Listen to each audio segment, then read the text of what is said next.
Happy Friday. Great to Hey. see you. Hi, friends, for already being here. Casey, Kenny, and our friend Bill Davies, and Teddy, and Lewis, and David, and Christine in Toronto. You're in Toronto, are you not? We just recorded a review of Nirvana, the band, the show, Band, the the show, the movie. movie, the review. So I'm happy about that. I know a lot of folks asked for that. Hello, Marty. A lot of folks asked for us to review this, and I'm so glad we did. So we will have that out for you later on. We'll give folks a second to get here, but so happy to have so many of our regulars here. Let us know how we look and sound. Alonso is cozy, so cozy. It's, in his, look, I know I'm wearing a hat today. It's weird, but we live in an old apartment building that doesn't have central heating because it's Southern California, and why would you? But on days like this, it can get colder inside the apartment than it is outside. I don't know what the science of that is, but there we are. So yeah, I'm being all toasty. Yes, Brent says, does the beanie mean it's chilly there? It's very windy here in the Midwest. It has been really windy and cold in LA, and like windy and cold. You know, for us, we all have East Coast fashion envy. I'll speak for myself. I have a lot of sweaters I don't need. I know. Like, I don't go to Sundance anymore. So when am I going to trot this stuff out, you know? Yes. Christmas con can only scratch so much of an itch.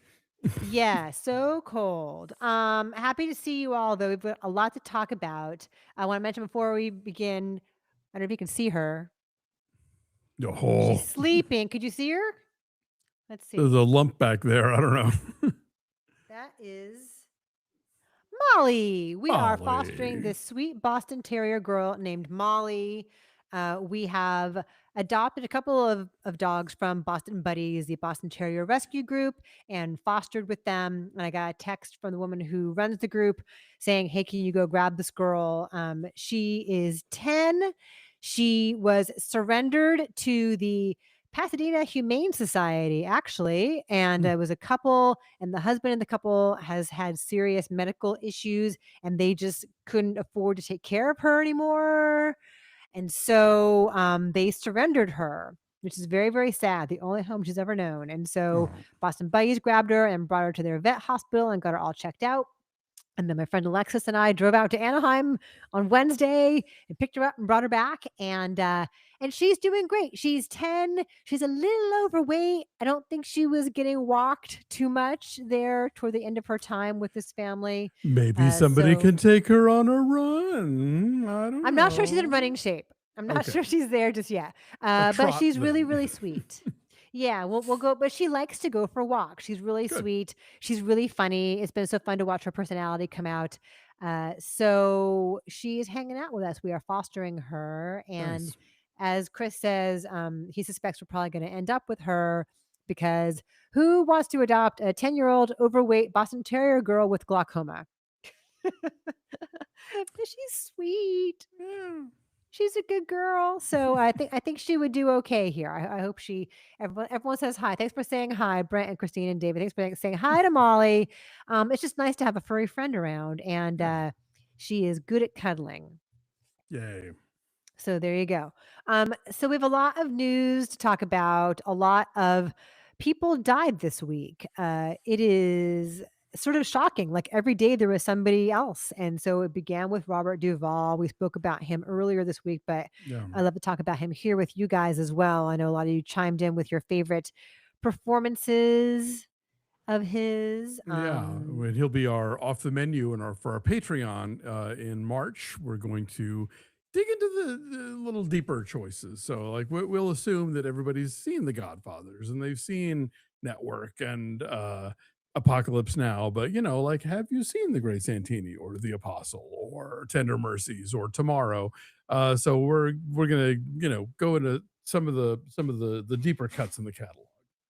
Yeah, I'm looking forward to seeing what you pick. You always pick good stuff. I'm looking forward to seeing what our folks vote on.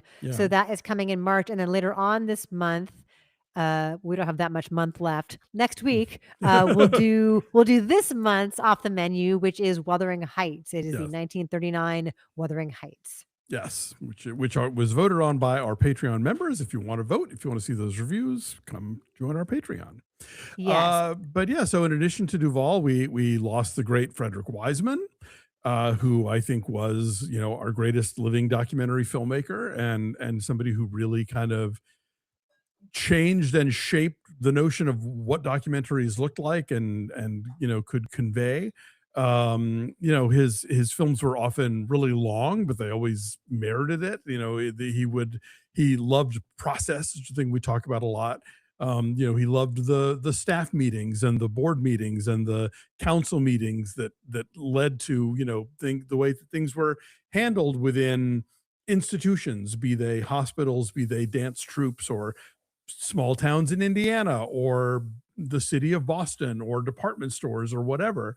And his movies, they never had scores, they never had chyrons identifying people on screen. It was long takes, very kind of, you know, textbook sort of when you think about like fly on the wall documentary filmmaking.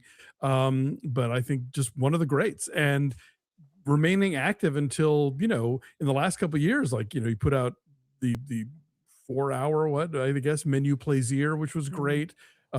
He was a voice in EFUS. He popped up in Yeah. Jane Austen Wrecked by Life. So, he was still very active, and having a really great career. It's a big loss. Yeah, Brent says, "I really need to see Monrovia, Indiana." You do, since you Yeah. live in Indiana.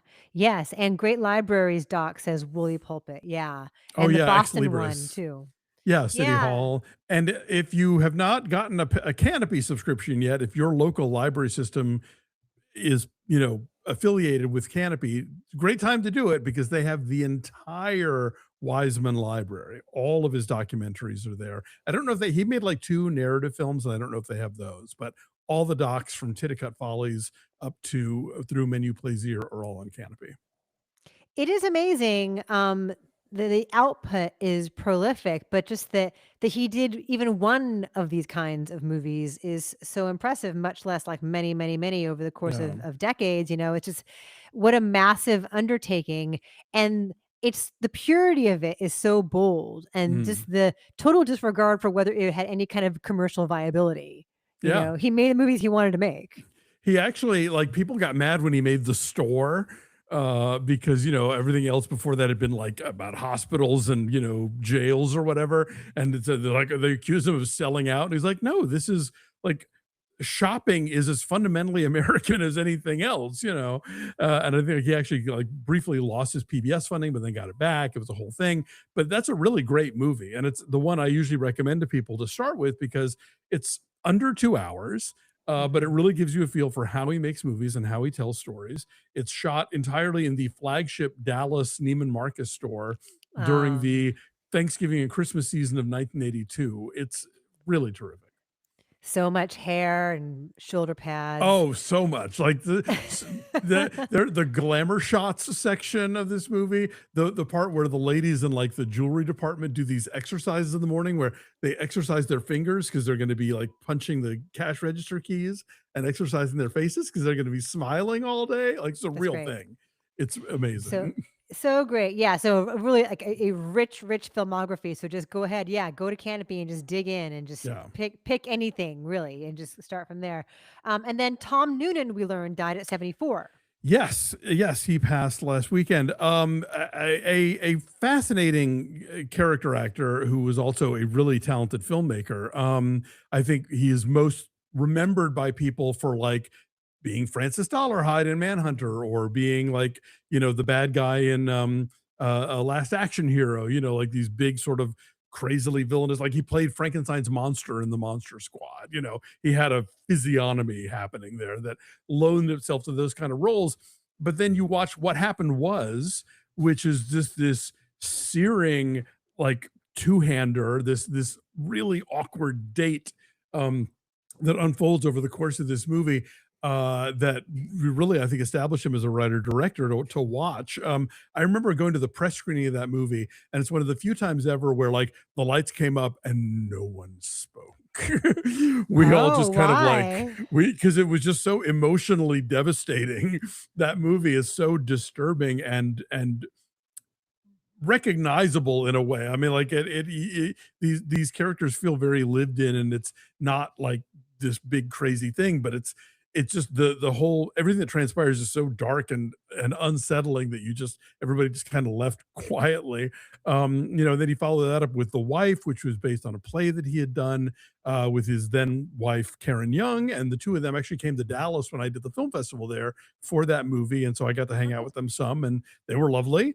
And he went on to he was in Synecdoche, New York. He's all of the other voices in Yeah. Anomalisa. So yeah, Tom Noonan was brilliant.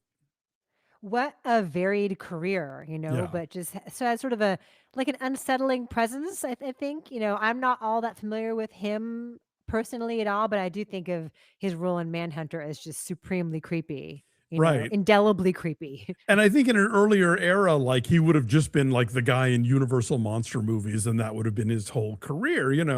But he had a lot going on and he could do all kinds of different characters. And yeah, if you've never seen What Happened Was, there was a restoration a few years back and it got reissued. So it's probably, I'm sure it's out there streaming, like high recommend. Cool. Thanks, Jacob Ryder, for your very kind Thank donation.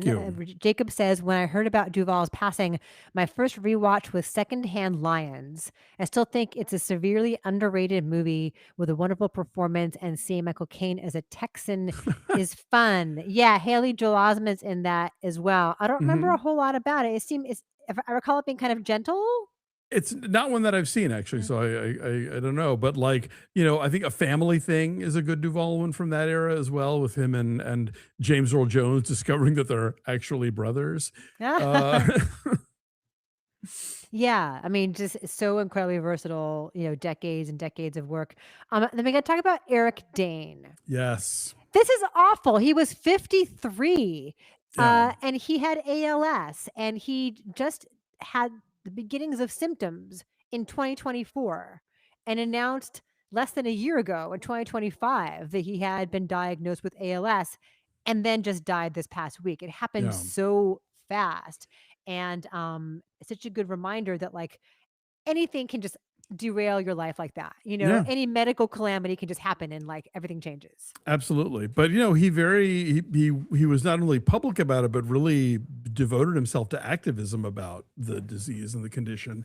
Patrick Dempsey had a really nice remembrance talking about him on a radio show or something this morning, where apparently just they had been texting up until like about a month ago, and Yeah. he was very active in trying to like push back against this, and also using his platform to kind of increase awareness, which is really great. He could have just sort of slunk away and done all this privately, but he used the fact that Yeah. his used his celebrity for good, which I always admire.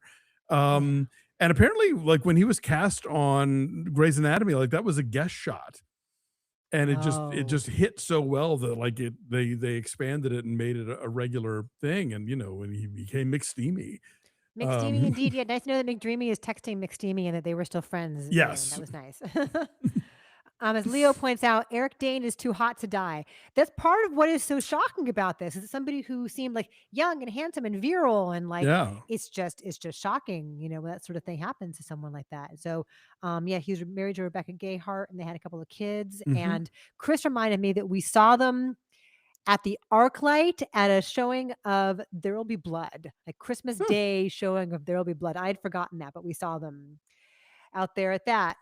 Yeah, just very, very sad. But again, as you say, it's so lovely that he used his fame for good to educate others and to destigmatize and shine a light and educate. So Yeah. very, very A important. and as All in So the Game points out, he was also terrific on Euphoria. I never saw Euphoria. I've seen a few episodes, but I saw ones that he was on, and I was like, "Okay, yeah, you're Eric Dane. You Yeah, still very, got it, very sad. man." Yeah, an incredibly sad story. So, rest in peace to all of these extremely different, icons of cinema and television, and Yeah, they all contribute something different and important. So, a for sad, sure. weird week. Also, in happier news, the trailer is out for The Mandalorian and Grogu. Alonzo, I know you didn't watch this. I did not. I just, I stand by it. Like the other day, I did allow myself to watch trailers when I was in a movie theater. It's like I wish I didn't know this. I saw the trailer for. It's weird. I saw the trailer for they will kill you, and the trailer for Ready or Not 2, and it's like, is this the same movie? Yeah. Yeah. You don't wanna know sometimes. Even my Yeah. own kid who has been super into all things Star Wars for a long time, not so much anymore now that he's 16, Mm, but he didn't wanna see it, but I watched it for our purposes here, okay. and it looks fun. You see a lot of Pedro Pascal with the helmet off. Oh, okay. A This is the lot. way, I guess. Right. Does that mean he can't go back to Mandaloria Sure. anymore? Aren't there rules about the helmet? I thought there were, yeah, but who can say? Yeah, so you see a lot of Grogu just being cute. Many, many obligatory shots of, cutting away to Grogu reacting to things in a cute way and like hopping into his little flying car seat and just zipping away, using the force to do what he can do. Is Amy Um, Sedaris in this? Do we know? I have not seen that yet, but I Mm, know that Jeremy Allen White is the voice of whatever the giant hut is okay. that Mando has to fight in this gladiator arena. Apparently, Gotcha. also Martin Scorsese is the voice of somebody. Just very, very strange. Okay, and Sigourney Weaver's in it, right? Sigourney Weaver is in it. Yeah, we do Okay. see her. John Favreau directed this, and Favreau wrote the script with Dave Filoni. So that's coming out later this I summer. believe We will so, yeah. review it as fast as we possibly Oh, yeah. can. Uh, I mean, are you looking forward to this movie? Having reviewed the series with me, are you looking forward to this? Yeah. Yeah, I mean, it's weird because I think this is the first time that Star Wars is doing the thing that we've seen Marvel do, which is like it was starts as a TV show and then makes the leap to the big screen. Like we were talking about this when we just did our Wonder Man recap for Patreon. Like you've got WandaVision setting up Doctor Strange: The Multiverse of Madness, or the Captain America and the Winter Soldier, whatever, the Sam shows, Yeah. the Falcon and the Winter Soldier setting up, Yes. the new Captain America movie, whatever. But yeah, but Star Wars so far hasn't really done that. Like we haven't gotten an Andor movie, which I would love an Andor movie. I don't Uh, want an Andor movie. No, you're leave right. it Let it there. lie. You're right. You're right. You're right. It takes us right up to Rogue One. We're good. We're covered. Yeah, no, I'm fine Um, with that. David's asking, did I see the trailer for Toy Story 5? No, I did not. yeah, I I somehow did not know that was a thing until today when I got the email about the trailer. Like, what? Really? A fifth one? Okay. Yeah, yeah, Jacob says the trailer for Toy Story 5 is out. I'm super uninterested in it. I stopped after Toy Story 3. But Leo says it's a pretty good trailer. All right. So I guess that's happening here eventually too. Yeah, I do watch trailers and I always hate when they give away too much, especially if I'm watching the trailer after I've seen the film and I'm like grabbing it for our purposes here and I'm like, Sure. "Why? Why would you do this? Like why would you give away the entire story? I don't understand." I think it's that thing of, when the Emperor in Amadeus says, people like songs they already know. Oh, that's a really good point. Christine says she's got some heated rivalry news for Oh, us. okay. Both Hudson Williams and Connor Story have announced future projects. Story is going to be in Peaked, an A24 movie, and Yes, I Williams will saw be that. in another Crave series called Yaga, based on a Canadian play. And I saw also that Hudson Williams came out as straight. Oh, He okay. mentioned his girlfriend. That like he's been with her for a long, long time. I think neither of them, I think, has, been totally set in Yeah, stone or anything. and I think like people have, I actually posted a thing on Instagram where it was like, no one owes you their sexuality. Like Mhm. we not do again what we did to the guy from Heartstoppers, where we're Oh, like, right. and forcing them to like speak up one way or the other. But I mean, I think certainly there was when Hudson Williams and the girlfriend popped up for Valentine's Day, there was a lot of internet freaking out about it in a way that didn't even take into account the possibility that he could be bi. But if he's straight, fine, good on him. But Right. like, yeah, the fandoms need to calm the fuck down and let actors be actors and not exist in their perfect, fanfic mind of whatever it is they're Yeah. supposed to be. And Yeah. also, Connor Story is hosting SNL next week. Oh, fun. Yeah. Cool. Brian Valco says, I watched Kind Hearts and Coronets on Canopy after our review of How to Make a Killing. Nice. Good. I bet that's going to happen a And lot. now you don't need to see How to Make a Killing. Oh, yeah, that's true. So I've never seen Kind Hearts and Coronets. So now I should go back, Oh, and now that I know it's on Canopy, I should go it's fun. and do that. Thank you, Real Mike Webb, who Thank you. says, did you guys see the YouTube video of Phil Lord and Chris Miller going on a theater format tour for Project Hail Mary? It's wonderful. I've not, but I know that they did an early screening of it, and like rhapsodic reactions are Huh. coming out of that. I saw that this video existed, and I think everybody's wanting to get in on that Ryan Coogler action.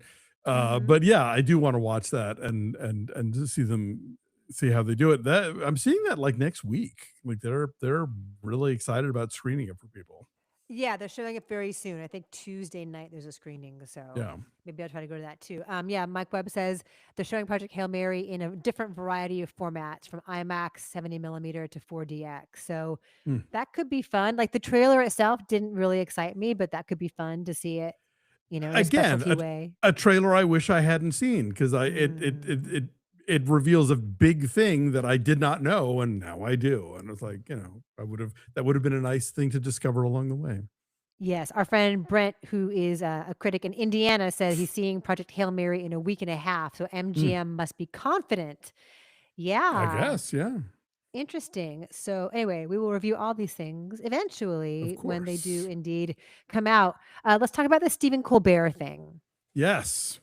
Okay, Uh, explain to us what this is about. so he wanted to interview this guy who is running for, is it Texas state legislature or the He's running for Senate, like a U.S. Senate out of Texas. Senate? Okay, gotcha. James Uh, Talarico. yes, and basically CBS tried to quash it because it's so weird. The Republicans killed the equal time rule back in the 1980s. Like, look it up. Ronald Reagan and his FCC killed the equal time rule, which used to be a thing where it was like, if you had a TV show and you had a person from one party on, you had to give equivalent time to the other party, which Mhm. TV stations took so seriously that, like, in the run up to the 1980 election, they wouldn't show Ronald Reagan movies because they would have to give equal time. Standards. Yes, they would have to give equal time to his opponent, but they got rid of that so that we could have things like Fox News now where only one side gets conveyed. But now suddenly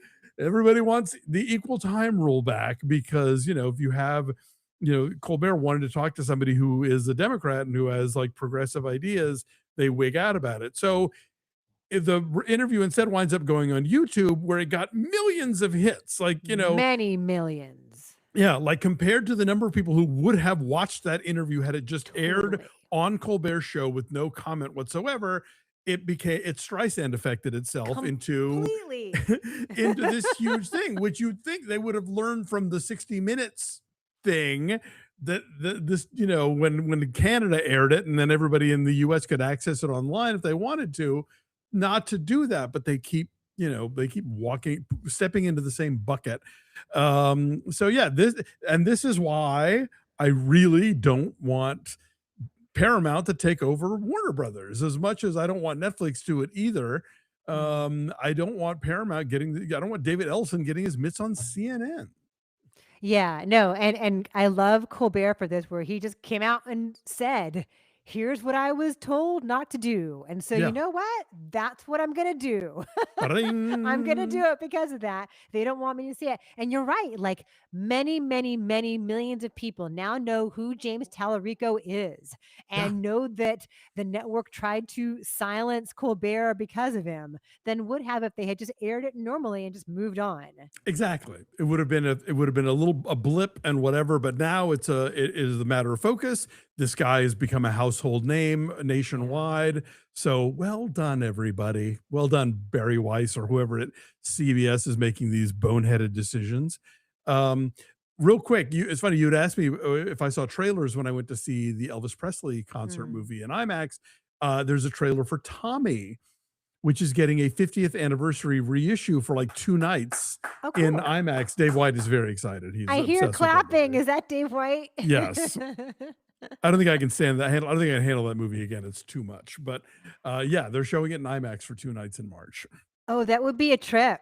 Mm, Oh, that would be overwhelming. yeah. Yeah. Okay. Hey, David, thank you very much for your contribution and your question. Christy, are you guys going to watch the BAFTAs this Sunday? It's airing for the first time in the U.S.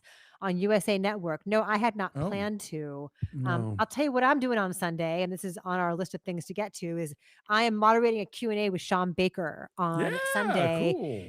Yes, at the Gardena Cinema, our new Nice. favorite place, the Gardena Cinema. Go visit Judy Kim when you can on Crenshaw in Gardena.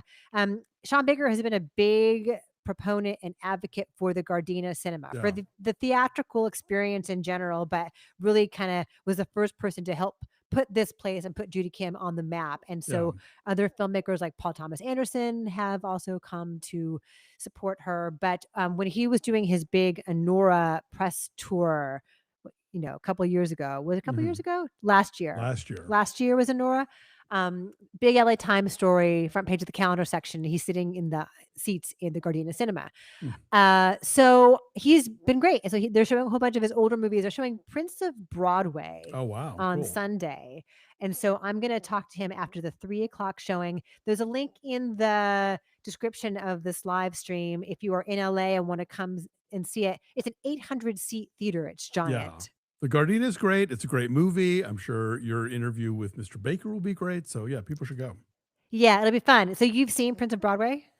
I have. I was on the Spirit Award jury the year that they submitted Prince of Broadway and Takeout, and Okay. I think he was like up for like Cassavetes or first feature or something Yeah. like that. Was yeah, that was where I was first introduced to his stuff, and I was like, okay, this guy. Yeah, it is true independent cinema. He does like 8 jobs on this movie because he Mm. directed it and co-wrote it. He cast it, he edited it. He's credited as a cinematographer, Yeah, it's a micro sound budget movie, design. but terrific, and already kind of showing like his gift for burrowing into subcultures and capturing them on film with working with the people in the film who are from that subculture, and yeah, I like it a lot. Yeah, and humanizing the hustle, right? And the reason behind like the economic need, to work that hard, and we'll see Exactly. that again in Tangerine. We'll see that again in Anora. And so these guys who are selling knockoff Gucci and Prada bags, in the Flatiron district of New York. So I'm so psyched to talk to him about this. And yeah, you see a lot of the seeds of what kind of film he would go on to make. Thank you again, Jacob Ryder, who Thank says, you. as a Christian myself, I love James Talarico and hope he gets elected. Thank you, Colbert. Conservative evangelicals could learn from him. There you go. Yes. They could learn There so you go. much from so many. Yes. Leo says, Christy Alonso, talk about Tyra Banks. I don't know what that means. I have not watched this yet. Apparently, there's a 3-part miniseries on Netflix that is a documentary about America's Next Top Model. Oh. And apparently there are some saying that Ms. Banks does not come off well, that she is sort of accused of, reality show stuff, manipulation and bullying or whatever, and that she doesn't really answer for it very well. But again, I haven't seen it yet, so I don't know. I don't know what the deal is with that, but I am planning to check it out. I mean, you don't get to that kind of fame and power by being a nice person. Why would it be shocking? Why would it be shocking if Tyra Banks is not always a nice person? Well, that or just the idea of like, what? I was manipulated by a reality show to have an emotional outburst on camera. Like, stop the presses. That's what reality TV shows do. Yeah, I had not heard that. Many folks in the comments are commenting on your cozy beanie, and Mhm. saying that you're dressed like Leonardo DiCaprio in one battle after another. It is inadvertent cosplay, I promise. Yeah. No, it's cold, I did in have a few small LA. beers. No, I'm kidding. Yes, it's cold. Yeah, and it can be agrees with you. Tyra Banks did not come off very well in that documentary. Mm. So there is that. And then I want to mention Bruce Springsteen is going on tour. He has announced a U.S. tour, and he's Yes. beginning with cities that ICE has targeted. So it's going to Mm. begin on March 31st, I want to say, in Minneapolis. And he's going to go to Los Angeles. He's going to play at the Forum. And it's a whole arena tour of these cities that ICE has attacked, and is saying, we're fighting for freedom and democracy, and we're going to fight with rock and roll. I love it when Mr. Born in the USA is like, fucking come at me, bro. Like, who is going to say, oh, Bruce Springsteen, what a commie? Like, you can't. You can't. He's an American icon. Yep. And, talk about using your celebrity for good. I love that he is fucking with the current administration with this stuff because they deserve it. They brought it upon themselves. Yes. Yes. And it's so funny when you think about, we talk about this all the time, songs that get used It- inappropriately. Like right. no one's listening to the lyrics of Fortunate Son when they Yes. programmed that in a Trump rally. Yes. Like, yeah, the Born in the USA has verses, you guys. I don't know if you noticed, Jesus Christ. Yeah. Anyway, so that begins on March 31st. Have you ever seen Bruce Springsteen in concert, Alonso? I have. I saw him in 1984 Wow. on the Born in Peak. the USA tour in Nashville. I was seated behind the stage and it was still electrifying. Wow. So you were in high school. College. It was freshman year at Vanderbilt. So you're a freshman at Vanderbilt. That is so cool. I saw him when I was pregnant with Nick at Ah. the sports arena before they tore down the sports arena to Mm, make the stadium where LAFC plays. right. So that was his preferred place, even though it was kind of old and kind of rickety. Like for Mm. acoustics, he really loved it. And so I went to a lot of concerts and a lot of baseball games with Nick in utero. So that was Oh, one of them. well, that's good parenting right there. Do we know where he's playing this time? The Kia Forum Ah, okay. in LA. Cool. He likes the Forum. Question here from Ryan. Would you guys do a ranking of best picture nominees? Well, what we are going to do is on March 10th, we're going to Yes. do our annual Oscar live stream. We're going to pick with our good friend Glenn Witt from the LA Times, who is the awards expert there. He's been here a couple times to share his expertise. So March 10th is a Tuesday, noon Pacific. Mark your calendars, and we'll have a link to that coming up soon, and we'll have a Bring your ballot that you ballots. bring a ballot. We can come print it out, and I guess at that point we can do something like that. Sure. You know, The worst one also is with F1. yeah. Oh, and Mike mentions, speaking of indies, I'm happy to see that Train Dreams swept the Yeah. Spirit Awards. It won feature director for Clint Bentley and cinematography. Yes, that was exciting. And they also it was Rose Byrne and forgetting who else. But anyway, yeah, no, there was a nice crop of Spirit Award winners this year. Did you watch the Spirit Awards? I did not. I've been meaning to go back and at least like watch the monologue, but I didn't. I wound up not seeing any of it. I didn't either, but I hear it was fun. Hmm. Anyway, good. Well, thanks so much to all you guys. I have to go take Molly out for a walk. Although Yes. she's kind of snoozing and snoring, but it's time. Thank you all for being here. Thanks for your contributions and your comments and your questions, and just for hanging out with us on a Friday. We always love seeing you. Yeah. Good to have you here. We'll just keep doing these as often as we can. We're kind of back on a good roll here as far as being available on Fridays and having time and all Yeah. that. So let's keep on doing it. All right. Have a good weekend, everybody. We appreciate you being here, and we'll see you next time. Bye. We will see you soon. Thanks to all of you.